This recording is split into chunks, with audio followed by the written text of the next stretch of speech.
Muy buenas tardes a todos. Es un gusto para mí darles la bienvenida al cuarto y último día de la tercera edición de la Semana de Derecho Banco Centralista. Tengo que decirles que como miembro del directorio es la primera vez que me toca participar. Realmente fue una semana para mí de muchísimo aprendizaje. Creo que estamos cumpliendo ampliamente el objetivo que nos habíamos propuesto inicialmente. También tengo que decir que estamos logrando que una actividad como esta, la Semana de Derecho Banco Centralista, que te podemos decir que representa ya hoy un sello de nuestra institución. Y también quiero reconocer y quiero mencionar que esto lo estamos alcanzando bajo el liderazgo del doctor Fernando, doctor Filártiga. Debo mencionar eso porque él es el que está coordinando y de hecho desde el momento uno de esta actividad. Por otro lado, en la tarde de hoy, también junto con todos los distinguidos panelistas que después ya vamos a presentarles, queremos conversar con ustedes, queremos compartir algunas reflexiones respecto a temas centrales que hacen parte al instrumento de coordinación de políticas. Vamos a comentar brevemente de qué se trata. Mirando la trayectoria de nuestro país, tenemos que decir que esta es una historia de éxito, una historia de responsabilidad en cuanto al manejo económico, destacando principalmente tanto la política monetaria como la política fiscal. Y creo que discutir, hablar, pensar en una herramienta como el PCI, como el Instrumento de Coordinación de Políticas, se trata de eso, precisamente de potenciar estos cimientos macroeconómicos que pudimos construir en los últimos años. Este es un instrumento que forma parte de un acuerdo con el Fondo Monetario Internacional. Hoy vamos a hablar de esto. Una herramienta utilizada para brindar apoyo a los países miembros, justamente para el fortalecimiento de las políticas y las reformas estructurales que están impulsando. Esta herramienta se distingue de otros teniendo en cuenta que es una herramienta no financiera y alcanzar de manera satisfactoria estos objetivos que se plasman en este instrumento también puede reflejar la señal, puede ser una señal del compromiso, una señal clara del compromiso con la institucionalidad económica de los países. Y en este caso, en el caso nuestro, el FMI aprobó, comentarles también brevemente, que aprobó en el mes de noviembre del 2022 este programa, que es un programa de 2 años, y tiene como tres pilares estratégicos que quiero repasar en el transcurso de estos días. Había mencionado ya, pero no obstante, para que tengamos presente y recordar, el primer pilar es asegurar la estabilidad y la resiliencia macroeconómica. El segundo pilar es aumentar la productividad y promover el crecimiento económico. Y el tercero es mejorar la protección social y la inclusión. Cada uno de estos pilares tienen metas muy específicas que justamente fueron diseñadas teniendo en cuenta nuestro contexto, el contexto actual. Por otro lado, estos compromisos también se circunscriben principalmente en la elaboración de proyectos normativos y su posterior remisión a consideración del Congreso de la Nación para su tratamiento. Y por citar algunos, por ejemplo, incorpora una reforma del servicio civil, incorpora un proyecto de garantías mobiliarias, que también después nos van a comentar, incorpora un proyecto de inclusión financiera, también ciertos cambios, ciertos ajustes, novedades en cuanto al sistema de pensiones. Y varias de estas propuestas hoy están siendo lideradas por el Banco Central, considerando sus implicancias. También quiero mencionar que pensar en el diseño de estos nuevos arreglos institucionales y en la actualización de ciertas normativas hacen parte del camino que estamos transitando para dar ese siguiente paso, que es consolidar nuestro sistema institucional y, por supuesto, mejorar la competitividad de nuestra economía. Definitivamente, la calidad de nuestra arquitectura institucional también está asociada positivamente con el desempeño económico y social de nuestro país. Por otro lado, resulta también relevante que si bien estas iniciativas de reforma pueden tener una adecuada justificación técnica, una solidez en ese sentido, igualmente se requiere un amplio debate, un alto grado de consenso en el ámbito social, en el ámbito económico, en el ámbito político, y por sobre todas las cosas para que esto pueda concretarse, por sobre todo que estas nuevas normas también puedan permanecer en el tiempo y que puedan tener una implementación efectiva. Por otro lado, entonces, como les había mencionado, el propósito de hoy es conversar con respecto a ciertos proyectos que estamos impulsando con este enfoque de discutir, pensar en nuevas ideas y por sobre todo para que también ustedes puedan conocer con mayor detalle todas estas iniciativas promovidas desde el Banco Central y otras también desde el Ministerio de Hacienda. También quiero aprovechar para destacar que la participación de la academia, de los jóvenes y de todos los sectores afectados es absolutamente prioritario, es imprescindible para que finalmente estas ideas que hoy están plasmadas en una propuesta legislativa y que otras están en proceso de elaboración puedan cumplir con su objetivo final. Y ese es el objetivo que tenemos, el de disponer de herramientas efectivas para impulsar el desarrollo económico de nuestro país. Y para cerrar y pasarle la palabra a nuestro moderador, también quiero decir que pensar en el derecho, pensar en la economía como disciplinas complementarias nos permiten comprender un poco más de esas reglas que influyen tanto en los incentivos como en el comportamiento del ser humano. Y todo esto nos va a permitir encontrar soluciones innovadoras para estos retos sociales y económicos que tenemos hoy en nuestra sociedad. Así que espero que disfruten de esta charla que vamos a tener en el transcurso de la tarde. Muchas gracias. Buenas tardes, gracias por acompañarnos hoy. Último día de la semana. El día de hoy tratamos las reformas legales. Como ustedes saben o sabrán, uno de los mandamientos del maestro uruguayo Couture es estudiar porque las leyes cambian. Un cambio de ley no es solamente un cambio de texto, es no pocas veces un cambio de paradigma. Un nuevo código civil unifica las obligaciones civiles y comerciales, cambia todo el espectro y la forma de redactar los contratos, etcétera. Lo mismo con el nuevo Código Penal, que situó la carga de la prueba, la carga de la investigación, perdón, en la Fiscalía.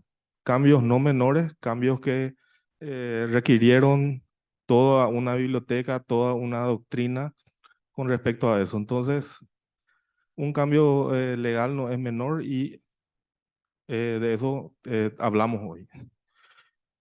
Hoy tenemos mucha carne, nada de relleno, temas muy buenos, expositores de altísimo nivel. Así que sin más, para no perder más tiempo, vamos in medias res a tratar los temas. Comenzamos con el doctor Benigno López, no sé si lo pueden proyectar. Buenas tardes, doctor. Está silenciado tu micrófono. Hola, Buenas tardes, doctor buenas tardes, López. Andy. Un gusto estar con ustedes. Un saludo a todos los panelistas que te acompañan y dispuesto a conversar de estos temas tan apasionantes como los que señalaste. Un gusto tenerte. Les comento un poco quién es el doctor Benigno López. Él ingresó al BCP en el año 1980, formó parte del directorio del Banco Central del Paraguay entre los años 2007 y 2012, trabajó en distintos proyectos, como ser la creación del Fondo de Garantías, la profesionalización, digo bien, y jerarquización del capital humano a través de programas de becas de formación y capacitación, el acceso a la institución a través de concursos externos y a los cargos a través de concursos internos. También fue presidente del IPS durante el periodo que fue modernizada la administración de las reservas técnicas de jubilaciones, implementándose un proceso electrónico de subasta competitivo y transparente denominado DataTech.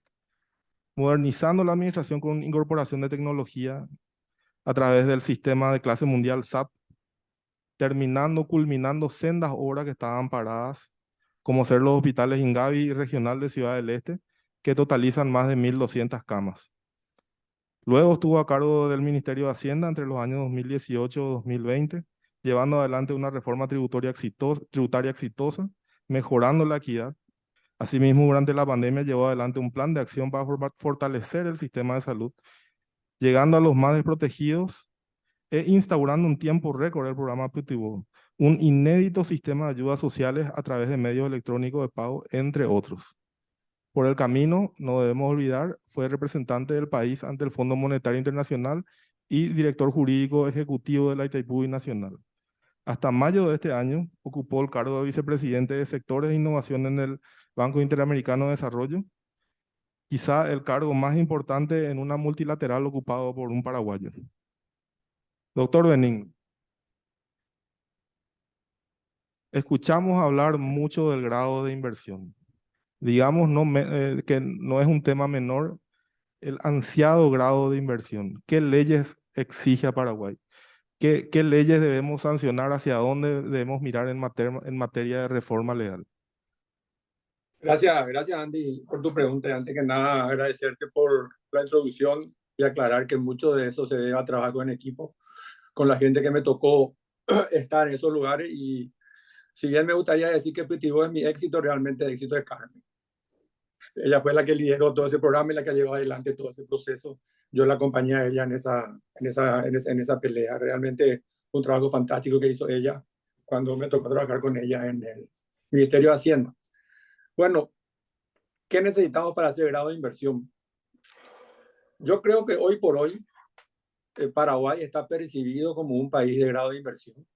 Cuando Paraguay sale a los mercados, Paraguay tiene una tasa muy cercana a la que tienen los países que tienen grado de inversión. Y eso ya es un éxito en sí mismo, ¿verdad? Yo recuerdo que las emisiones que nos tocaron antes de la pandemia, Paraguay estaba muy cerca del tan ansiado grado de inversión. Y yo creo que lo que tenemos que hacer es continuar haciendo lo que estuvimos haciendo y mejorar en otras áreas importantes. Dentro de ese escenario, yo creo que ese acuerdo que tienen con el Fondo Monetario Internacional para fortalecer ciertas áreas de la vida institucional del país va a ser clave en la medida de que se vayan cumpliendo, aclarando que no es una cuestión de un checklist, no es que te miran y te dicen, o tener la ley A, B, C, D, E, F, ok, sobrado de inversión. Se requiere mucho también de capacitación en el sentido de la aplicación y la efectividad de esas leyes. Hoy por hoy, el desafío número uno está establecido en ese acuerdo que citó Carmen, que yo creo que está encaminado hacia una recuperación de la fortaleza fiscal de Paraguay. El mundo fue atacado por una pandemia en el 2020 que no tuvo precedentes en los últimos 100 años, ¿verdad? Y eso arrasó con todas las economías de todos los países de este mundo que nos toca vivir, Paraguay entre ellos. Y una de las obligaciones que tenemos es recuperar esa conducta fiscal, ese equilibrio fiscal que teníamos. Paraguay ha establecido un cronograma para hacerlo en un mediano plazo y yo creo que viendo desde afuera se está cumpliendo. Porque antes que nada lo que el acreedor quiere es tener la seguridad de que su bono va a ser pagado al vencimiento, ¿verdad? Entonces para eso es importante que los números fiscales demuestren la solidez que Paraguay siempre ha tenido en sus cuentas a la hora de salir a los mercados y atraer a los inversores. También en ese acuerdo están también algunos desafíos importantes, como por ejemplo buscar la productividad y el crecimiento. Ahora, yo creo que ese es un camino que tenemos que seguir y las leyes que están pensadas en ese sentido son importantes, la bancarización, la inclusión financiera, las garantías mobiliarias. Yo creo que van a ser leyes que van a permitir de una manera más adecuada que el sector privado crezca, el sector privado sea más productivo y así también la economía crezca.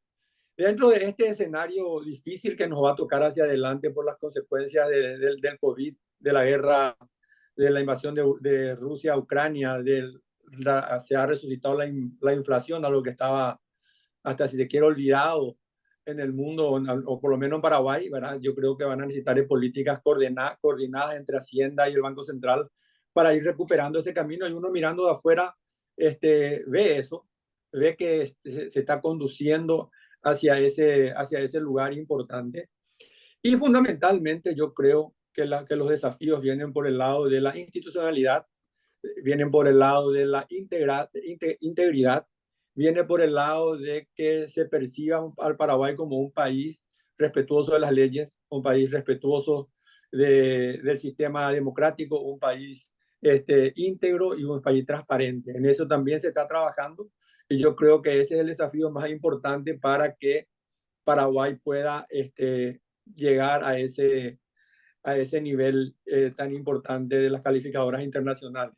Pero sin olvidarnos que estamos muy cerca, ¿verdad? Paraguay ha hecho mucho, pero tiene que seguir haciendo mucho más para poder llegar a ese anhelo que todos tenemos, ¿verdad? Porque hay que también poder explicar que cuando llegas a grado de inversión oficialmente o de alguna manera más certera, las tasas van a bajar, no solo para el país, sino para todos los paraguayos también las tasas de interés, y el crédito va a poder ser un instrumento importante de crecimiento.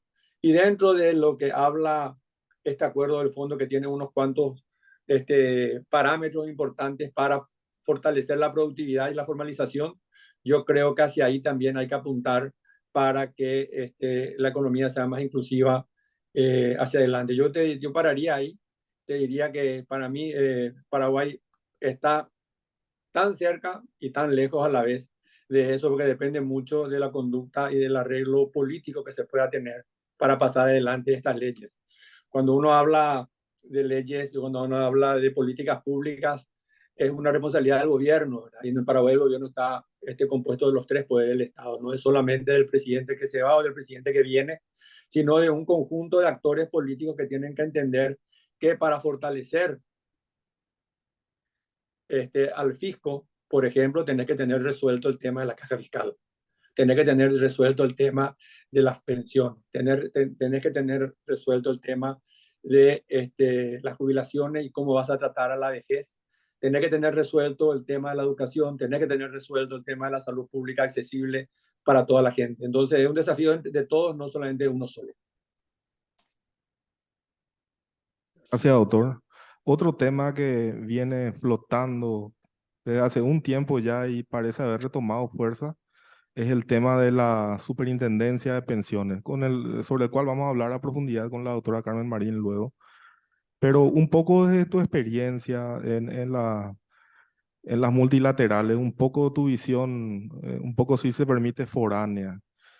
¿Qué nos trae, qué mejoras, qué cambios conlleva una superintendencia de pensiones? ¿Cuál es la experiencia de la región? Mira, va allá de la experiencia de la región es positiva en los países que la tienen, ¿verdad? El concepto es similar, ¿verdad? Al sistema financiero, te diría. ¿Por qué hay un control del sistema financiero? ¿Por qué hay un banco central, una superintendencia de bancos? Porque particulares acceden a los recursos privados a través de la captación de recursos de ahorro del público y lo usan para inversiones y que no eso generan una renta. Entonces hay un sector que trabaja en ese sentido, que consigue que Andy Holland, Carmen Marín, Benigno, cualquiera de los que estemos acá, pueda depositar sus recursos y alguien tiene que controlar. Bueno, en el sistema de pensiones pasa lo mismo y más. Todas las personas aportan conjuntamente con su empleador a un sistema que le garantice un retorno cuando dejan de trabajar. Lamentablemente, por alguna razón inexplicable, ese sistema no tiene control, más que el control de los propios órganos creados dentro de las instituciones.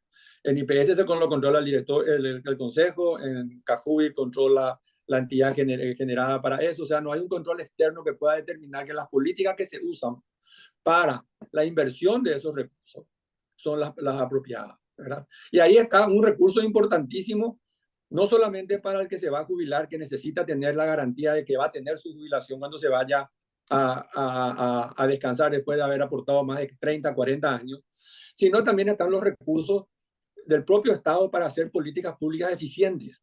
el beneficio de esa misma gente y de la población a través de créditos mejores estructurados. Entonces yo creo que de ese punto filosófico, más allá de lo que pueda decir la ley, que Carmen nos va a contar, lo que pueda no decir, de cómo se va a controlar o cómo no se va a controlar, yo creo que la superintendencia de pensiones es clave para tener un país más ordenado financieramente y para que los jubilados o los aportantes puedan tener un órgano al cual recurrir en caso de que tengan algún problema con sus administradores. Pasó en nuestra historia reciente, algunas cajas tuvieron problemas, tuvo que ser el Estado a través de los aportes tributarios el que trató de arreglar de alguna manera, pero sin dejar de que esas personas a las que les tocó vivir ese infierno hayan tenido una disminución importante en sus recursos durante mucho tiempo, mientras la caja bancaria se arreglaba o se recuperaba de esa situación. Entonces yo creo que es un tema muy sensible, es un tema que requiere de mucho diálogo porque hay mucha mala información, hay mucha desinformación y hay mucho desconocimiento. Pues yo creo que es un tema clave que el aportante y el jubilado puedan tener la seguridad de que sus recursos están bien invertidos y no invertidos en programas estratosféricos como pasó, por ejemplo, en Cajú en la década de los 2000. Muchas gracias, doctor López. Te pedimos que te quedes aquí al tiro porque vamos a volver contigo para las preguntas finales. Mientras tanto, pasamos a los expositores aquí presentes. Doctor Javier Parquet, abogado, egresado de la Facultad de Derecho de la Universidad Nacional en el año 1987, con una maestría en Derecho LLM por la Universidad de Harvard en el año 1989, profesor adjunto de Derecho Administrativo de la UNA, catedrático en otras universidades locales e internacionales en cursos de grado y de posgrado.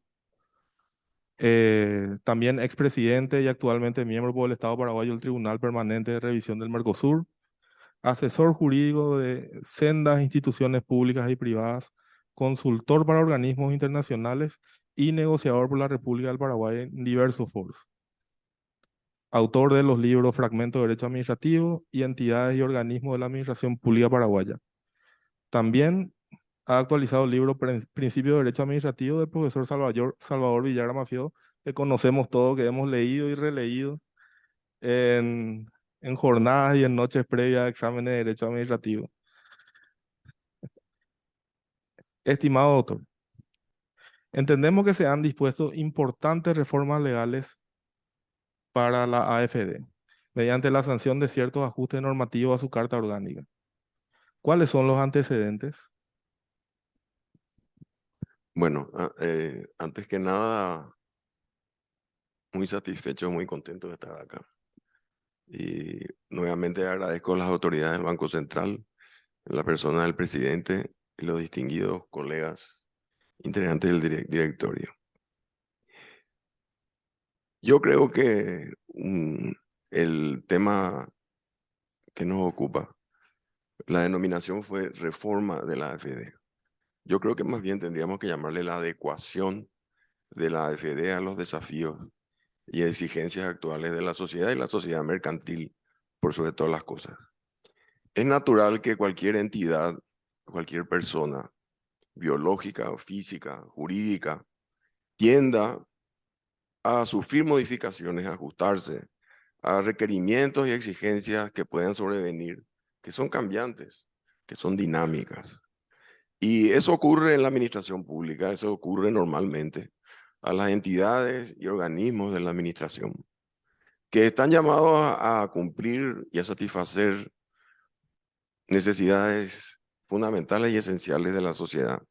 Entonces, todas estas entidades y organismos tienen una obligación permanente, ya que la misma administración implica la prospección permanente en la búsqueda del cumplimiento de sus objetivos estatales. Todas las entidades tienen una doble misión esencial, fundamental y permanente. En primer lugar, a reflexionar y analizar y evaluar si las prestaciones que ofrecen son acordes a las expectativas propuestas requeridas por la sociedad y por sobre todas las cosas, aquellas que dispuestas y autorizadas en sus cartas orgánicas respectivas. Pero por otro lado, tienen una obligación fundamental, que es la de examinar esas exigencias actuales que son dinámicas, que se rebobinan, sobre todo por elementos nuevos como la tecnología y otras circunstancias que hacen a que esa institución deba permanentemente evaluar y examinar tales exigencias a los efectos de modificar su funcionalidad, ajustar su competencia y por sobre todas las cosas, disponer la sanción y promulgación de normas eficientes que autoricen a justamente realizar esas nuevas prestaciones. Porque fundamentalmente y en aplicación del principio de legalidad, los órganos y organismos de la administración están supeditados y subordinados a lo que le autoriza la ley. Es decir, si en su trajín normal y usual encuentran exigencias, requerimientos nuevos que hay que contemplar, sobre todo en el ámbito de la gestión financiera del Estado, es fundamental encaminar esa nueva funcionalidad a través de una norma autorizante clara, precisa, contundente y determinada que le dé justamente ese marco de autorización que se requiere. Con respecto a la AFD, es necesario saber y situarnos en que es una institución que antes de su aparición en el 1996, la mayoría de los créditos y las financiaciones no sobrepasaban los 3 años de plazo. Actualmente, casi el 50% de las operaciones de financiación superan la barrera de los 3 años. Eso es muy importante saber.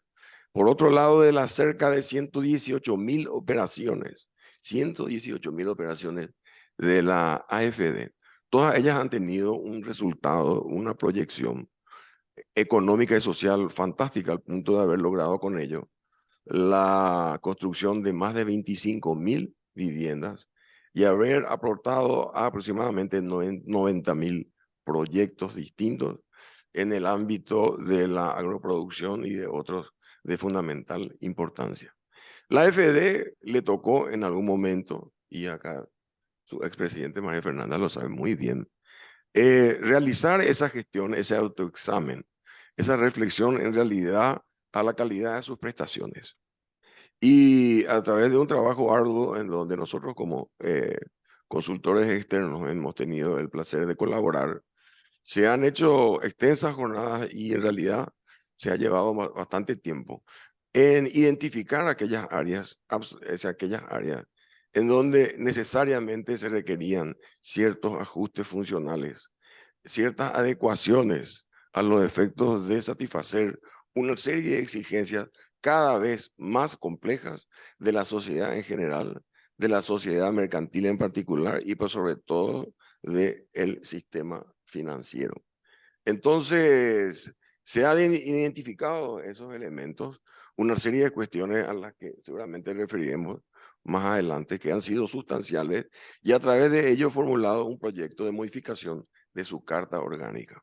Como consecuencia de ese proceso, se ha modificado la carta orgánica de la AFD y se han introducido sustanciales modificaciones, sustanciales ajustes normativos que le confieren una potencialidad distinta, un dinamismo distinto y la posibilidad de acoger funcionalmente una serie de desafíos que no existían antes, o al menos si ya existían, no podían contemplarse suficientemente por la incapacidad de intervención a raíz de la falta de esas normas precisas. Muchas gracias, doctor. Y sobre el punto, ¿nos podrías comentar puntualmente sobre las reformas legales introducidas a la Carta Orgánica de la AFD? Y en su caso, los próximos pasos para implementar efectivamente estas reformas. Bueno, yo creo que es inhumano poder hacer eso en 5 minutos, pero vamos a hacer un esfuerzo. Bueno, yo creo que una de las cuestiones sustanciales y fundamentales es la modificación del objeto social. Objeto social de una institución de banca de segundo piso que a través de su fondeo y su capitalización orientaba sus funciones fundamentalmente a implementar programas de inversión a través de las instituciones financieras. A través de la modificación del objeto social, se logra y se establece la posibilidad de que la AFD pueda financiar directamente obras de infraestructura. Esto es muy importante por una sencilla razón. Existen 3 modelos de obra o de realización de obra pública, obras de infraestructura. La primera es la contratación clásica, la modalidad clásica, a través del cual el Estado, a través de programas y subprogramas de inversión, contrata a particulares a los efectos de la prestación de servicios, la realización de obras, en donde existen pliegos que prácticamente tallados en piedra tienen que aplicarse en forma explícita y determinante, y simplemente es el aprovechamiento de esos recursos a la realización de tales obras. El segundo modelo es el de la concesión. La concesión en derecho administrativo no es otra cosa que la de otorgar al sector privado recursos del Estado para su explotación. Y el tercer modelo es el modelo que propicia y sostiene la inversión del capital privado en el desarrollo de la infraestructura, las denominadas APPs o los contratos llave en mano. Las APP de sustancial importancia, sobre todo en momentos en donde donde tenemos deficiencia de caja, de flujo, o presiones, o tal vez un espacio fiscal reducido, pero donde se mantienen esas necesidades en infraestructura y se logra asociar y concertar la solidez del Estado, los recursos del Estado, el crédito público, la explotación del crédito público del Estado, otros elementos fundamentales con el dinamismo, con la tecnología, con la capacidad explícita que pueda tener el sector privado para que en asociación con el Estado pueda desarrollar aquellas obras que son sustanciales y esenciales para el mejoramiento, para el bienestar general, en donde el Estado cumple con sus prestaciones, a ser muy claro en esto, y por otro lado el sector privado genera y obtiene lucro. Entonces, con la modificación del objeto social de la AFD, se establece y se abre la posibilidad a que la institución pueda financiar directamente obras de infraestructura con sus recursos, que evidentemente puede hacerlo en concertación o en sindicación con la banca privada o con otras instituciones de financiación externa. Y lo que hemos trabajado en cuestiones de infraestructura y de APP en la formulación legal o en la implementación de distintos proyectos, sabemos que muchos de estos han fracasado en su cierre financiero. Entonces, durante años de trabajo, de esmero, en la articulación de los pliegos respectivos y los llamados, se cierran los procesos, se llega a la adjudicación y en el momento del cierre financiero dependemos de un burócrata en Nueva York, quien es el que habrá de determinar si pueden o no hacerse. Con esta fórmula, lo que tenemos es que en el Paraguay y a través de la AFD contaremos con recursos suficientes para inclusive recuperar la soberanía financiera del Estado paraguayo, al no depender de recursos externos y poder desarrollar estas obras con recursos de nuestra patria a través de los esfuerzos de capitalización, fondeo de AFD, además de una carta orgánica y normas suficientes y autorizantes que tengan la capacidad de lograrlo. Otro elemento fundamental incorporado a la modificación en realidad de la carta orgánica, porque son normas complementarias a las ya existentes, es la posibilidad de desarrollar un propio programa de emisión de bonos, de títulos de deuda, similares con las exactas autorizaciones normativas con las que cuenta el Estado para sus emisiones de bonos en el mercado de capitales internacionales, que se traspolaron, tradujeron, proyectaron a la Carta Orgánica de la AFD a los efectos que pueda desarrollar sus propios programas de captación de recursos mediante emisión de sus títulos de deuda en el exterior, capacidad de endeudamiento externo, capacidad de pactar foros internacionales que no sean los propios, lo que hace a una fuente de fondeo extraordinaria, además de con lo que ya cuenta. Y rápidamente, simplemente, y hay otros elementos, otras conquistas, establecer todo un régimen de la función pública interno, que es fundamental a los efectos de acompañar el dinamismo que se requiere, Y con respecto a qué es, finalmente respondiendo a tu pregunta lo más rápido que pueda, ¿qué es lo que resta por hacerse? Y hay un elemento fundamental y esencial. En la construcción de en esa ingeniería normativa para la AFD a los efectos de conferirle ese plexo normativo autorizante y suficiente para la realización de sus funciones, hay tres etapas fundamentales y esenciales. En primer lugar, la norma legal autorizante de carácter general, amplia y transversal, confiriendo estas facultades, esta funcionalidad y estas competencias específicas. Pero hay otro elemento que es el decreto reglamentario propio a toda ley administrativa, que tiene como objeto el aclarar, precisar, concretar, detallar el contenido y el alcance de la ley para facilitar o viabilizar su aplicación. Esa norma es esencial porque la norma legal no puede en realidad entrar a la casuística de disponer una enorme cantidad de cuestiones que si ya el decreto reglamentario concretiza y objetiviza, bajando a tierra esas aspiraciones normativas de las disposiciones legales para facilitar el cumplimiento efectivo de las disposiciones de la ley. Y por otro lado, el tercer elemento final y esencial es el de los reglamentos internos de la AFD.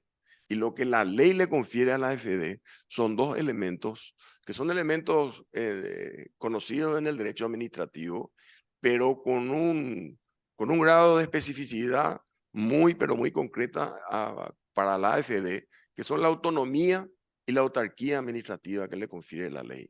Autarquía por la posibilidad de generar, captar, administrar e invertir sus propios recursos. Y la autonomía conferida a la AFD, que es la posibilidad de dictar sus propias normas, la posibilidad de regular sus propios procedimientos y actuaciones, la posibilidad de articular programas de inversión y de articular justamente esos productos financieros que son esenciales a la hora de colocarlos en el mercado y hacerlos efectivos en el mercado. Entonces, esos tres elementos regulatorios son esenciales, deben estar sincronizados y debe haber una sinergia perfecta normativa entre ellas a los efectos de elaborar y articular esa ingeniería normativa necesaria. Ley, reglamento y, al final de cuentas, decreto reglamentario a la ley y los reglamentos internos de la AFD. Es fundamental que ese decreto reglamentario sea el complemento normativo eficiente para hacer efectiva la ley o la modificación de la ley de la AFD en una serie de aspectos que no tenemos tiempo de elaborar. Y finalmente, lo esencial y lo fundamental. La norma es simplemente una disposición de existencia ideal. Los órganos administrativos son entidades invisibles que producen sus efectos jurídicos a través de sus agentes. Entonces, otro elemento fundamental es la calidad de gestión de aquellos que integran e integrarán la institución a la hora de interpretar y aplicar esa norma con racionalidad, con equilibrio, con proporcionalidad, con ética, con seguridad jurídica y una serie de cuestiones que en caso de ser acertadas serán el elemento fundamental y esencial para hacer visible y objetiva la aplicación de esa norma en su concepción intelectual nada más. Gracias. Muchas gracias, doctor. Nos permitimos reservarte para la pregunta final del público y vamos con nuestra próxima panelista, la señora Carmen Marín. Ella es miembro titular del directorio del Banco Central del Paraguay. Fue ministra de la Unidad de Gestión de la Presidencia de la República y viceministra de Economía del Ministerio de Hacienda. Ella inició su carrera profesional en el sector público como analista económico en la Dirección de Estudios Económicos de la Subsecretaría de Economía del Ministerio de Hacienda y cuenta con más de 10 años de experiencia en la función pública. Por el lado académico, digamos que es máster en finanzas por la Pontificia Universidad Católica de Chile, Facultad de Ciencias Económicas y Administrativas, y es economista por la Universidad Nacional de Asunción, Facultad de Ciencias Económicas. Doctora Carmen, volviendo al tema de la superintendencia de pensiones que ya habíamos adelantado con el doctor Benigno. La primera pregunta que nos hacemos es, ¿por qué resulta necesaria una ley de superintendencia de pensiones? Específicamente, ¿qué tipo de supervisión se busca en este proyecto de ley? Primero que nada, pienso que hay que dar un paso atrás con esa pregunta que me parece muy importante. ¿Qué es lo que tenemos que controlar antes de hablar, antes de responderte a tu pregunta de por qué? ¿Qué es lo que tenemos que hablar, de regular, controlar, supervisar? Estamos hablando de fondos de pensiones. Hoy todos los trabajadores formales en situación de dependencia aportan a una caja previsional. Entonces, ese es el primer paso. No vamos a hablar hoy de cuáles son esas reglas de juego, pero concretamente, por ejemplo, nosotros tenemos 8 entidades previsionales. Dependiendo del sector en donde uno está trabajando, puede ser en el sector público, en el sector privado, inclusive si uno trabaja en el sector bancario, una caja distinta. Entonces, tenemos un sistema bastante fragmentado, con distintas características y con distintas reglas de juego. ¿Cómo funciona esto? Uno al ingresar a una entidad o a formar parte, aparte de tener esas reglas del contrato laboral, también asumimos otras reglas que hacen parte de la jubilación. Entonces, empezamos a ahorrar una vez que formamos parte e ingresamos al mercado laboral. Ahorramos para nuestro sistema o para nuestra jubilación, para esa etapa de retiro. En el Paraguay somos aproximadamente, o un poco más, un poco menos de 1 millón de trabajadores que hoy estamos aportando a una entidad previsional. Hoy estos fondos están invertidos en distintos tipos de activos financieros. Estamos hablando de más o menos 3.400.000 millones de dólares, perdón, que eso representa un poco más del 8% del PIB. Entonces, primer punto, el objetivo es asegurar que esos ahorros previsionales cumplan con su objetivo en la etapa pasiva de uno, es decir, que yo ahorre 20, 30 años, dependiendo de las reglas, llegado el momento, tenga una garantía de tener cierta prestación económica en esa etapa. Esas son las reglas de juego. Entonces, esos recursos hoy están administrados bajo una diversidad de reglas que son las respectivas cartas orgánicas de estas entidades previsionales, en donde se establecen ciertas reglas de gobernanza, ciertas reglas de inversiones, hablan de cómo se conforma el consejo, cómo se crea esa entidad previsional y también se establecen ciertos mecanismos de control. ¿Cómo funciona en nuestro caso? Porque hay una heterogeneidad a nivel internacional muy importante en este tema. En nuestro caso, en la mayoría de las entidades son entidades previsionales públicas. Entonces, las reglas de juego están claras al entrar al mercado laboral. Lo que no ocurre en otras economías en donde son sistemas privados de capitalización individual y esas reglas son totalmente diferentes a las nuestras. Entonces, nosotros ya sabemos cuál va a ser el beneficio o qué porcentaje va a ser el beneficio en esa etapa pasiva. Y lo que tenemos que hacer es que estos fondos previsionales cumplan con ese objetivo. Cumplir con ese objetivo implica invertir esos excedentes de las entidades. Es decir, primero ingreso, el trabajador ahorra y el pasivo va recibiendo su pensión de acuerdo a lo que se le había, a esa tasa prometida. Y esos excedentes que tienen las entidades o que administran las entidades tienen que ser invertidos. La pregunta es, la primera parte de la pregunta entonces de Andrea es, hay que cuidar, hay que transparentar y hay que garantizar de que esos ahorros cumplan su objetivo. Por otro lado, también tiene una implicancia si uno mira desde el lado de la estabilidad financiera, porque esos ahorros están invertidos en distintos tipos de activos que hoy disponemos. Otro punto que se genera, si vamos a hablar de la regulación y si vamos a mirar un poquito de nuestras reglas, ¿qué es lo que hoy tenemos? Les decía hace rato, existen ciertos criterios que se establecen en las respectivas cartas orgánicas con respecto a la inversión y ciertos criterios, hay que reconocer, con respecto al mecanismo de control. Entonces, y tienen una amplia trayectoria de implementación con un costo, hay que decir también, un costo bastante elevado en nuestra historia. Tuvimos experiencias muy dolorosas en el pasado y no queremos que vuelva a ocurrir.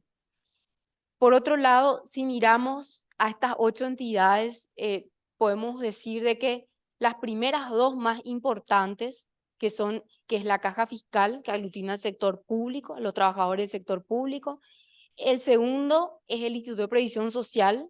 Este último es el más importante en términos de activos, en términos de fondos que administran. Si miramos todo esto, estamos hablando de más o menos el 90% de los activos que administran están concentrados en estas 2 entidades.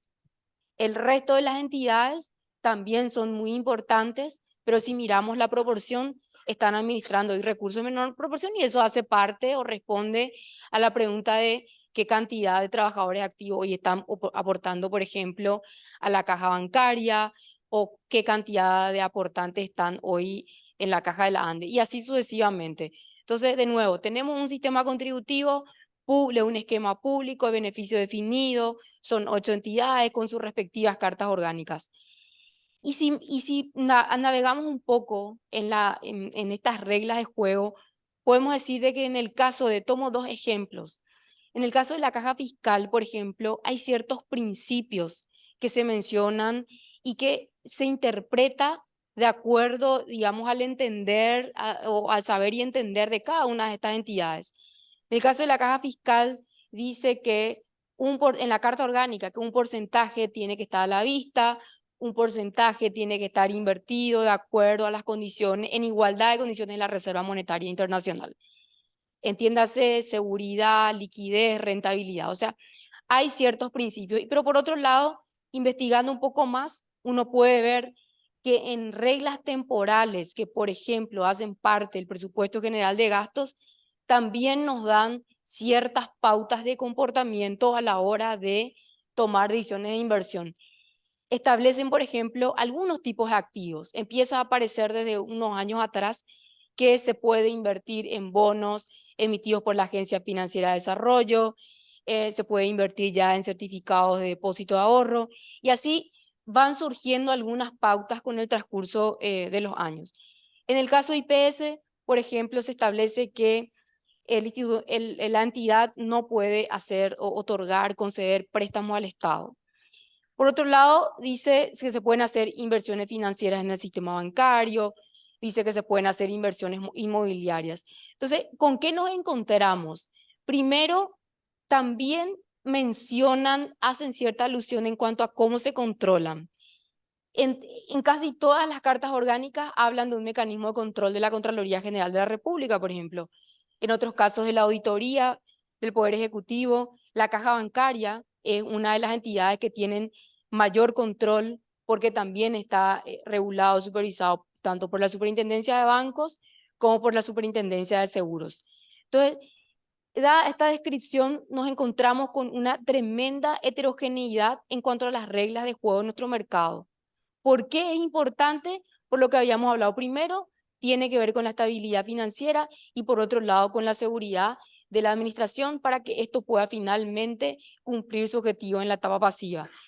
Y estos mecanismos de control, podemos decir que hay ciertas reglas de control, como les mencionaba, pero creo que también hay que reconocer el alcance que puede tener la Contraloría General de la República u otros organismos de control. Yo creo que nosotros, en nuestro país, de hecho Paraguay es uno de los pocos que no tiene una entidad como esta de la que estamos planteando, necesitamos uniformar reglas de conducta, necesitamos establecer un mecanismo de supervisión prudencial que busque más que nada también generar una cierta conducta eficiente. Podemos decir que hoy algunas entidades seguramente tienen ciertas reglas, ciertas pautas prudenciales de conducta, pero no podemos tener la certeza porque no podemos verificar, no podemos conocer ni siquiera de cuáles son los criterios de la registración contable de estas entidades porque las reglas no son uniformes. Y de nuevo, sin juzgar, tenemos unas reglas en el mercado hoy, pero creo que necesitamos de dar ese paso más, establecer una entidad, o más que nada una institucionalidad que se concentre en una supervisión especializada, basada en riesgos y aprovechando ya nuestra curva de aprendizaje que tuvo el Banco Central en los últimos años, y creo que ha hecho una excelente labor en esa materia. Y me parece que, como te decía, estamos listos para dar ese paso más y someter también a un mecanismo, a pautas de control a la industria de pensiones. Gracias, doctora. Retomando lo último que nos estabas comentando, sabemos, hemos tenido acceso al proyecto de ley que se plantea que la Superintendencia de Pensiones forme parte de la estructura integral del Banco Central del Paraguay. Entonces, querríamos que nos comentes un poquito cuáles son los motivos, cuáles son las razones por qué en el Banco Central.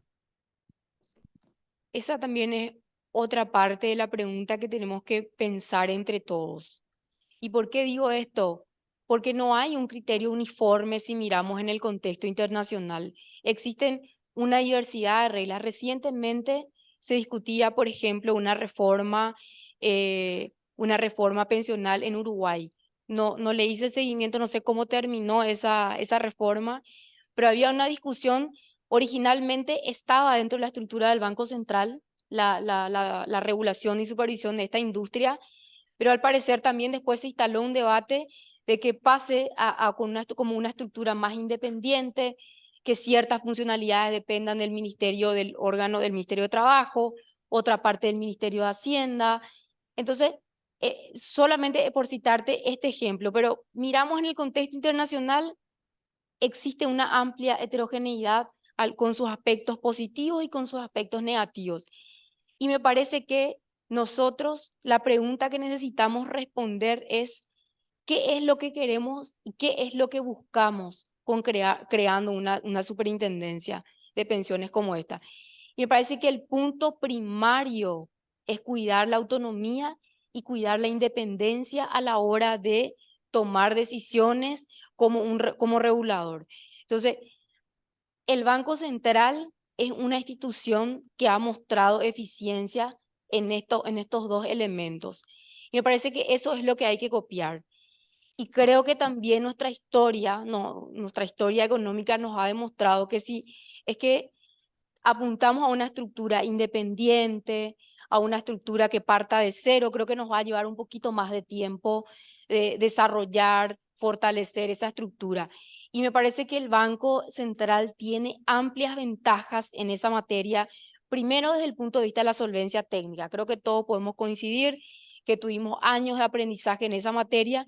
Por otro lado, también tuvimos ya una curva de aprendizaje muy importante, y como decía hace rato el doctor López, si bien es cierto, no son industrias, no son industrias iguales, pero son muy parecidas, porque estamos hablando de una mirada más financiera de la administración de los fondos pensionales. Acá no estamos hablando de discutir parámetros, de discutir cuáles son las reglas o cómo un trabajador tiene que acceder a una jubilación. Simplemente estamos hablando de crear estas reglas de juego, no administrar los recursos. Queda claro también que eso tiene que quedar a cargo de un órgano de administración, sino el siguiente paso es establecer ese mecanismo de control con todas estas reglas de regularización, si es que es necesario, tener criterios de intervención de una entidad, darle un poder sancionatorio, establecer claramente cuáles van a ser las causales de regularización, si es que amerita. Todas estas reglas prudenciales, por ejemplo, la obligación para diversificar, exigir una calificación mínima requerida sobre los tipos de activos, cuáles son los tipos de activos en los cuales hay que invertir. Hoy tenemos una concentración en algunas de las entidades, por ejemplo, el Instituto de Previsión Social tiene una concentración importante en ciertos tipos de activos. ¿Eso está bien o está mal? Podemos discutir, pero necesitamos establecer ciertos límites prudenciales con esa mirada de diversificación de la inversión. Otras entidades más chicas tienen una concentración importante, por ejemplo, en préstamos a los afiliados. Acá no estamos hablando de restringir esa colocación, sino más bien establecer ciertos parámetros prudenciales y criterios uniformes, por ejemplo, como para colocar esos préstamos que hacen esas entidades. Entonces, cada entidad tiene ciertas particularidades. En el caso de la caja fiscal, tiene un excedente muy importante que está depositado en una cuenta en el Banco Central. Todo esto hay que mirar en su conjunto, y yo creo que la experiencia está en el Banco Central y también la trayectoria amplia en términos profesionales de los funcionarios de esta entidad. Doctora Carmen, como siempre te pedimos que sigas con nosotros para las preguntas del público después. Vamos Pero, con nuestra... doctor, si me permitís, también tengo que decir de que si estoy acá rodeada de abogados, entonces estás hablando mucho de las preguntas. Si hay alguna pregunta específica, también está para el doctor Olan, el doctor López que nos está siguiendo, por supuesto el doctor Parquet, o sea, nuevas no, está presente. O sea, acá hay, quiero agregar una regla más sobre el punto. Gracias. Vamos nota, doctora, y todas nuestras preguntas las pasaremos al doctor Parquet, que es el más... o al doctor López. Nos dijo que se iba a quedar, nos prometió que se iba a quedar. Vamos con nuestra próxima panelista, la doctora María Fernanda Garrón. Ella es CEO de Itaú Invest, es máster en Administración de Empresas por el programa MAE, graduada con alta distinción por la Universidad Católica de Asunción, licenciada en Administración de Empresas con 22 años de experiencia en el sector financiero bancario. En su trayectoria profesional se destaca en el conocimiento del sector del comercio internacional, el área de operaciones y el manejo de relaciones con multilaterales y bancos corresponsales, como gerente de corresponsalía y comercio exterior. En el 2021 fue nombrada miembro titular del directorio del Banco Central del Paraguay y previamente fue presidenta, perdón, de la Agencia Financiera de Desarrollo. Nuestra querida ex jefa, doctora María Fernanda. Bueno, gracias Andy, y sobre todo gracias a las autoridades del Banco Central por permitirme, aunque sea por unas horas, volver a esta institución. Realmente un placer estar acá, pero sobre todo porque lo que significa esta institución, por la trayectoria, la autonomía que siempre la ha caracterizado, ¿sí? Es tu casa, doctora. Otro de los proyectos de ley del PCI es el proyecto de inclusión financiera. Entonces, nuevamente, nuestra primera pregunta, nuestro punto de partida es, ¿por qué una ley de inclusión financiera? ¿Qué beneficios conlleva el acceso al sistema financiero para el ciudadano común y no también? Perfecto, pero muchas gracias. Bueno, también agradecerle a toda la gente que hoy se acercó y está acá, porque yo creo que a todos como paraguayos nos interesan estos temas que se están tratando. Estamos hablando de toda una reforma que va a hacer que una AFD pueda dar un potencial mucho mayor. Estamos hablando de nuestras jubilaciones, estamos hablando de la inclusión financiera y por supuesto después de las garantías mobiliarias. Entonces, realmente yo creo que esto le afecta a todos los paraguayos. Cuando hablamos de inclusión financiera, primero tenemos que hablar de la situación en que está Paraguay, de la exclusión financiera que tienen los paraguayos. De aproximadamente los 5.200.000 paraguayos que están entre la edad de 18 a 65 años, tenemos más del 54% de la población excluida. Entonces tenemos más de 3.200.000 paraguayos que no están incluidos en el sistema financiero. Y es todavía más alarmante cuando hablamos de los jóvenes, porque entre 18 y 35 años tenemos también 42% de los jóvenes, los que inician su actividad laboral, ya inician sin estar incluidos en este sistema. Entonces, tenemos que entender todavía esta problemática, tenemos que entender que hay una brecha importante, inclusive con países de la región, y es por eso que se ha hablado en un momento de una ley. Pero antes que nada, hablando un poco también del perfil poblacional, tenemos de esos 5.200.000, 3,5 millones de paraguayos que sí están trabajando. Tenemos de eso aproximadamente 1.900.000 asalariados, 1.400.000 independientes. Entonces, esa es la población que esta ley quería de alguna manera abarcar.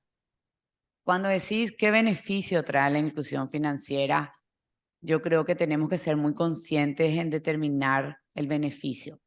Indudable es el beneficio al desarrollo del país. Está probado, inclusive Moody's ha quitado un informe recientemente en el porcentaje de aumento del Producto Interno Bruto en relación directa a la inclusión financiera.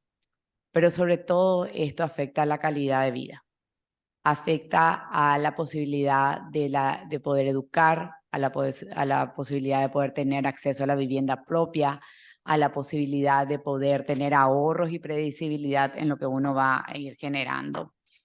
Gracias, Cristi. Pero entonces, cuando hablamos del beneficio, no tenemos que pensar que esto está diseñado de manera a que más instituciones puedan tener más clientes, sino al contrario, que todo paraguayo tenga derecho a tener una cuenta.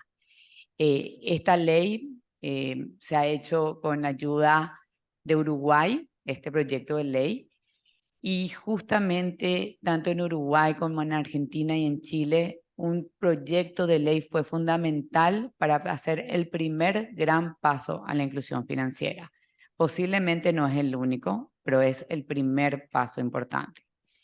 Eso significa que luego hay una tarea muy importante que hacer dentro de una asociación público-privada, porque el tener acceso a una cuenta sería lo primero, pero luego hay que tener acceso al crédito, al ahorro que viene como consecuente. ¿Qué nos determina esta ley? Esta ley en este proyecto, que muy bien está incluido dentro del programa firmado con el Fondo Monetario por la relevancia que hace a la inclusión, genera de que todo empleador tenga la obligación de pagar a través de una cuenta, ya sea una institución financiera, ya sea una EMPE o ya sea una cooperativa, a todos los asalariados, a todos los que están en relación de dependencia, a todos los que están, a los que no tienen relación de dependencia, pero sí tienen un servicio recurrente. También estarían obligados, si esta ley se promulga, el Estado debería pagar a todos los jubilados, pensionados y cualquier beneficiario del Estado debería estar a través de estas cuentas. Pero sobre todo también cualquier cobro o pago que haga el Estado paraguayo se va a hacer a través de una cuenta electrónica. La ley también determina, que es muy importante, y le da el sentido regulatorio y el pago cancelatorio a los sistemas de pago y a las transacciones. Acá tampoco somos abogados, pero te digo de que esto es una ley corta, una ley sencilla que realmente genera un impacto enorme. Y sobre todo entender que dentro del proceso de inclusión hemos visto, no como digo, no solamente en países de la región, en países de África, en países inclusive de Europa, que esto ha sido el primer gran punto. Pero cuando hablamos de inclusión financiera, también tenemos que hablar de la realidad paraguaya. Entonces, tenemos que hablar de esta exclusión, tenemos mucha informalidad. Como le digo, el segundo punto sería ir abarcando y buscando cada vez mayores y mejores incentivos para la formalización. De las 850.000 pymes que hoy tenemos registradas, únicamente 200.000 son formales. Comunicar mejor los incentivos que tenemos en esa formalidad, los incentivos de salud, los incentivos jubilatorios, los incentivos, porque realmente necesitamos que esto vaya a una formalización mucho mayor. Entender ese mercado que no está formal. Yo realmente me tomé el tiempo esta semana de hablar con varios grupos, por eso te digo que esto no es exclusivo de un sector. Esto va a ser, el primer punto va a ser una ley y después va a haber una integración importante del público y privado para realmente de que esto sea efectivo. Entender a este sector informal, entender sus características, y algo que realmente me llamó la atención del grupo de Prodesarrollo que compartió, es que uno de los incentivos más importantes para formalizarse es poder acceder al sistema financiero, porque esto le da una interoperabilidad en sus cobros, en sus pagos, y le permiten justamente hacer que esa pequeña pyme pueda tener una proyección. Después tenemos que hablar de cuestiones mucho más profundas, porque cuando hablamos de inclusión, como digo, hablamos de un acceso al crédito, que hoy estamos y qué materias pendientes tenemos para el acceso al crédito. Tendríamos que hablar por supuesto, de una central de riesgo integrada, que acá se van a reír, pero era un proyecto pendiente que es necesario. Cada vez que tengamos más data, más información, va a ser, por supuesto, mucho más fácil esa inclusión financiera. También tenemos que hablar de todas las barreras que hoy todavía tenemos en cuanto, inclusive de un tope de tasa. Un tope de tasa, por más que tiene un propósito muy loable, es necesariamente y es exclusivo en algún momento. Entonces, lo que se busca, como digo, es encontrar y determinar lo beneficioso que sería que todos los paraguayos tengamos el derecho de tener esta cuenta básica. Es importante también destacar que la persona que recibe su salario no va a tener ningún costo, ni tampoco para el empleador que estaría pagando, pero sí sería el primer gran paso para avanzar en esta materia, ¿sí? Gracias, doctora. Vemos también que la ley, el título lo dice, es inclusión financiera y transparencia. Vemos que hay un capítulo de transparencia en la ley, en el proyecto de ley, que básicamente busca que las transacciones superiores a 15 salarios en moneda extranjera sean realizadas por medios de pago electrónico u otros medios a ser reglamentados por el BCP. Básicamente que sean rastreables los pagos. Así mismo. Entonces nuestra pregunta es, ¿cómo influye esto en el lavado, en la lucha contra el lavado de activos? Y nuevamente, ¿qué beneficios trae esto para el ciudadano común? Andy, si me permitís, dándole un poquito más de contexto a lo que establece, como bien decís, la ley, en ningún momento limita la fuerza cancelatoria del guaraní, ni limita la fuerza de la moneda local, con lo cual se pueden hacer pagos en efectivos en guaraníes por más de ese umbral, pero al hacerlo va a perder el derecho de poder deducir del impuesto a la renta. Ahora sí establece un umbral, como bien dijiste, para lo que hace a moneda extranjera. Y establece ese umbral de aproximadamente $5.000, que son los 15 salarios mínimos. ¿Y esto qué implica? Que transacciones por más de $5.000 no van a poder ser realizadas en efectivo. Y si un escribano tiene que documentar, va a tener que ser considerada como una transacción nula. Esto no es una innovación de Paraguay. Esto está determinado en varios mercados también, como el uruguayo, en España, en Bélgica, en Italia, en Francia, entre otros. Entonces, es importante mencionar que existen ya estos umbrales. Nosotros, con un esfuerzo enorme como paraguayos y después de varios años de trabajo, pasamos el año pasado una de las pruebas más importantes del país, que fue la prueba de Gafi. Con esto determinaron que el Paraguay no es un país de alto riesgo, no ingresamos en la lista gris, pero eso no es un proceso estático. Justamente el reporte de Gafi indicaba claramente que en una de sus preocupaciones establecía el gran porcentaje de informalidad en Paraguay, pero sobre todo el gran porcentaje de transacciones en efectivo. Entonces nosotros estamos obligados a seguir avanzando en esto, en evitar y hacer trazables las operaciones. De lo contrario, nosotros no tenemos asegurado el hecho de permanecernos fuera de esa lista y creemos que tenemos todavía tareas pendientes.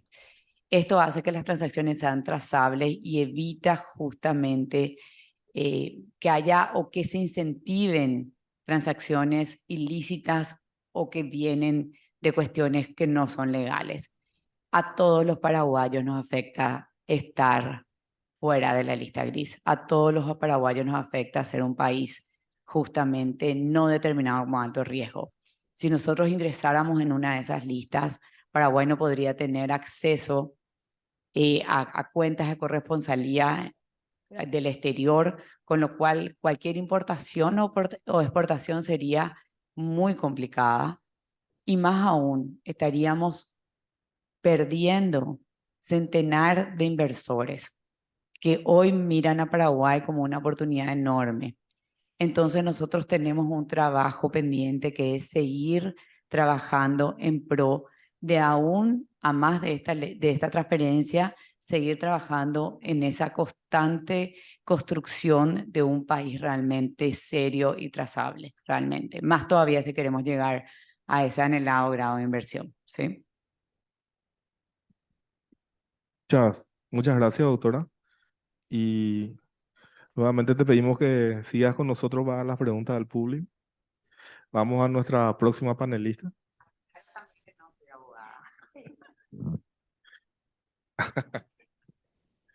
Nuestra próxima panelista es la doctora Cristina Escrivá. Ella actualmente se desempeña como gerente de la unidad jurídica del Banco Central del Paraguay. Es abogada y notaria egresada con mención de honor por promedio sobresaliente de la Facultad de Derecho y Ciencias Sociales de la UNA en el año 2008. Posee una maestría en Derecho de la Facultad de Derecho de la Universidad de Michigan, Ann Arbor, Estados Unidos, en el año 2018. Tiene una especialización en didáctica universitaria por la Universidad Nacional de Asunción del año 2010. Y como funcionaria del BCP ha ocupado el cargo de intendente de estudios y normas de la Superintendencia de Bancos. Y previa a su incorporación al BCP en el año 2015, también ocupó varios cargos como funcionaria local de la Embajada de Estados Unidos en Paraguay. Muy buenas tardes a todos. Realmente es un honor para mí formar parte de este panel con panelistas excelentes que han dado respuestas muy interesantes a temas tan importantes para nuestro país. Y bueno, ahora, doctor Olan, no sé si me querés hacer la primera pregunta. Yo estoy muy feliz de estar aquí. Agradezco también la participación de todas las personas y espero poder ser clara para comentarles un poco de lo que es la Ley de Garantías Inmobiliarias o el proyecto de ley, mejor dicho. Gracias, doctora. Un gusto para nosotros tenerte. Como habías adelantado, otro de los proyectos del PCI es el proyecto de ley de garantías mobiliarias. Entonces, como siempre, nuestro punto de partida es ¿por qué una ley de garantías mobiliarias y a quiénes beneficiaría la sanción de esta ley? Perfecto, doctor Olan. Bueno, primero que todo, poner un poquito antecedentes. El Paraguay ha venido estudiando el tema de una reforma del régimen de las garantías reales sobre bienes muebles desde el año 2006. O sea, ya son 17 años en que se estaba analizando la posibilidad de reformar y modernizar el régimen de las garantías sobre bienes muebles. Entonces, se tuvo la participación de organismos multilaterales, varias cooperaciones, se hicieron diagnósticos sobre la situación de las garantías en Paraguay, los derechos de crédito, y se vio la necesidad de ir viendo la posibilidad de migrar a algunos modelos internacionales del régimen de garantías mobiliarias. Tenemos como antecedentes del proyecto de ley, está la ley modelo de la OEA sobre garantías mobiliarias y también la ley modelo de la Comisión de las Naciones Unidas para el Derecho Mercantil Internacional, que es la ley modelo de la ONU, y esa ley también fue fuente para el proyecto de ley que se tiene en el Congreso. También comentarles que en realidad no hay un solo proyecto, se había presentado un proyecto hace unos años, creo que fue en el año 2018-2019, y luego se presentaron otras dos versiones. La última, que fue presentada en diciembre del año pasado, del año 2022, básicamente lo que hizo fue una revisión de todos los proyectos de ley, ver también para que ese proyecto de ley se adecue más a nuestro derecho positivo, ser un poco más preciso en las disposiciones del ordenamiento jurídico que se verían afectadas o modificadas por esta nueva ley. Y como yo les decía, el proyecto de ley de garantías mobiliarias es una reforma integral de lo que son las garantías reales sobre bienes muebles. Es un concepto que viene como fuente, también tiene la normativa, o sea, las leyes de Estados Unidos, del Código Uniforme de Comercio, el artículo 9, y también ciertas prácticas de Canadá. Entonces es una ley que se ha venido adoptando un proyecto de ley que varios países de la región ya lo han adoptado. ¿Y por qué es importante? ¿En qué cambia y por qué es importante? ¿En qué nos beneficia?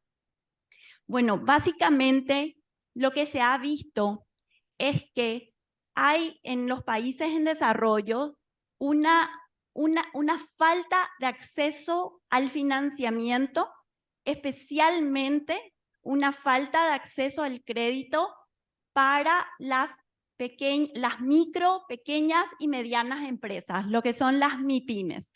Entonces, ya se han hecho diagnósticos de Paraguay, donde se habla de que en Paraguay hay una falta de financiación para el sector de las empresas de aproximadamente 4.000 millones de dólares. ¿Qué también es lo que se ve?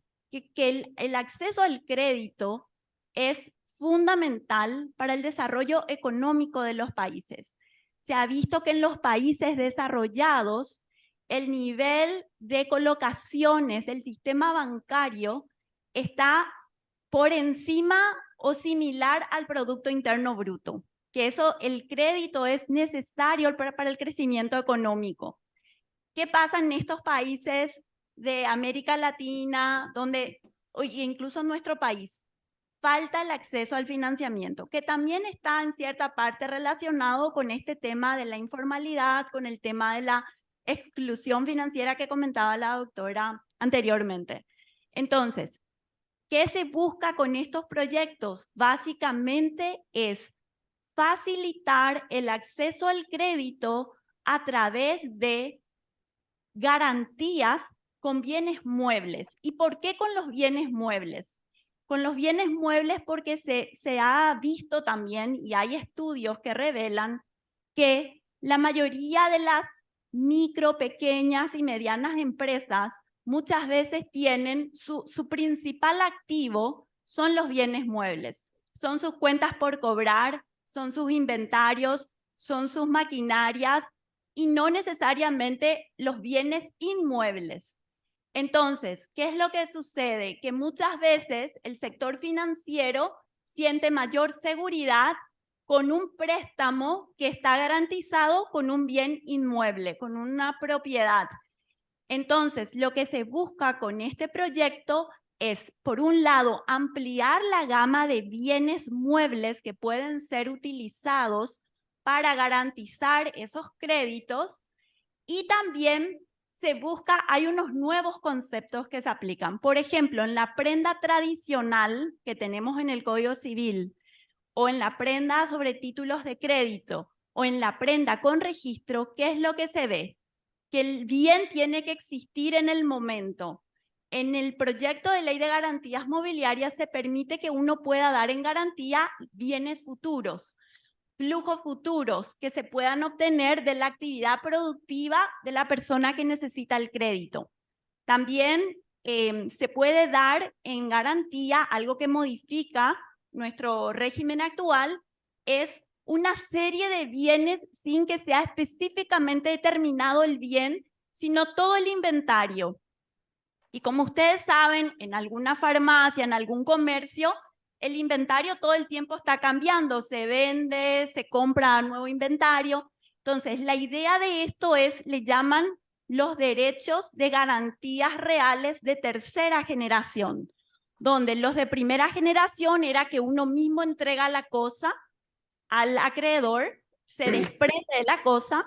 Los de segunda generación, aquellos donde el deudor se queda con la cosa, que sería la prenda con registro que conocemos en el Código Civil, pero digamos que ese bien queda, el gravamen le sigue al bien, mientras que en los de tercera generación, que son los que se están promocionando con este régimen de garantías mobiliarias, lo que sucede es que básicamente todo el patrimonio queda en garantía y ese bien original que se dio en garantía, ese inventario original, puede ir cambiando, puede ser comercializado sin llevar el gravamen, y que lo que está finalmente garantizando al acreedor es cualquier conversión física o económica de ese bien original que fue dado en garantía. Entonces, eso es lo que se llaman los bienes atribuibles. ¿Qué quiere decir? Que el bien que yo doy como deudor en garantía para el acreedor, ese bien, en todo lo que ese bien se convierta, va a estar garantizando al acreedor. Pero eso digamos que es una parte de lo que implica o de lo que conlleva un proyecto de ley de garantías mobiliarias como el que tenemos. También tiene otras cuestiones muy importantes que deben ir junto con esa modificación de la parte de la ampliación de los bienes y del concepto de derecho real de garantía. También tiene que ir acompañado, y el proyecto de ley contempla otro pilar fundamental, que es el de tener un sistema de registro de esa garantía para que pueda ser oponible a terceros, para que cualquier persona pueda conocer qué bienes están afectados al pago de una obligación, y también para determinar el orden de prelación que va a tener esa garantía con respecto a otras. Entonces, para eso, lo que se busca en todos estos modelos de garantías mobiliarias es que haya un registro electrónico que se acceda por internet 24 horas al día, que sea ágil, que haya celeridad, que sea en el minuto, en el instante en que queda registrada la garantía, que que haya una certeza del día, la hora, el minuto y segundo.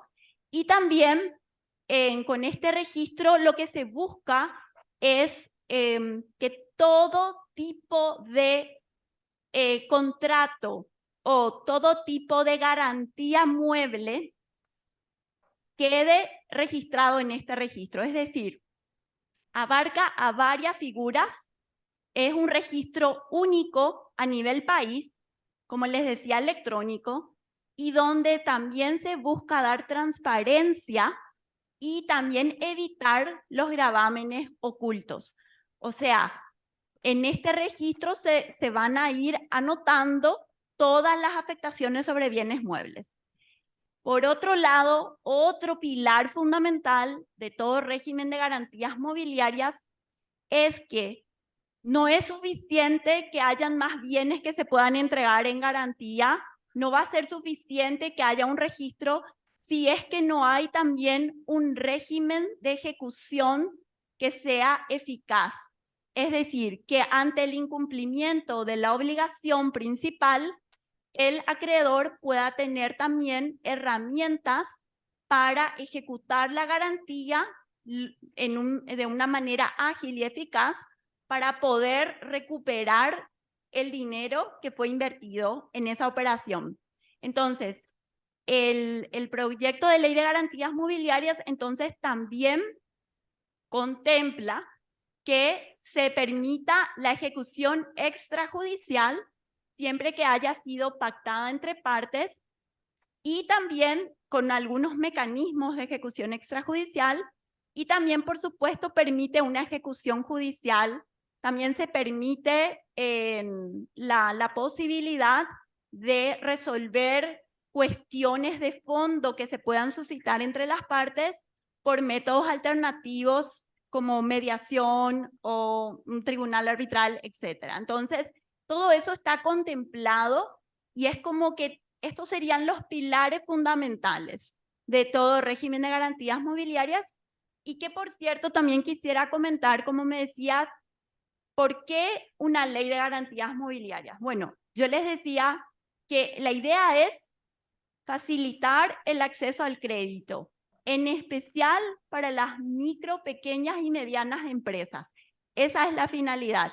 Y también ahí quisiera darle unos datos. Como yo les decía, hay una falta de acceso al financiamiento. También mencionarles que en los países en los que sí ya se aplicó un régimen de garantías mobiliarias, se pudo ver que había un incremento del 8 al 9% en el acceso a financiamiento, también de un 7%